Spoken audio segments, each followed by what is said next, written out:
حاجة معانا الرز المصري الحلو بتاعنا مغسول، هننزله في الصينية اللي احنا هنستخدمها، معاه القشطة، وكمان معانا علبة زبادي عشان تطر الرز، والسمنة البلدي. لو ما عندكيش ممكن سمنة عادي، ممكن زبدة، وممكن زيت كمان حسب المتوفر.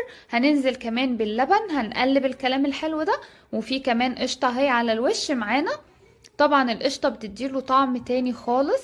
وهنرش بقى رشة ملح كده حلوة. الرز المعمر مش بيعوز ملح كتير زي الرز العادي. هنرش بقى على وشه كمان شوية زيت علشان يدي لون حلو كده ولطيف، لان فرن البوتاجاز مش بيكون زي الفرن بتاع زمان بقى الفلاحي. شايفين بعد ما طلع من الفرن وقد ايه واخد وش حلو قوي، والرز طري جدا من جوه وجوسي، علبة الزبادي مخلياه تحفة. وبما اننا بقى استخدمنا الفرن، قلت كمان اما اشوي معاه فلفل اخضر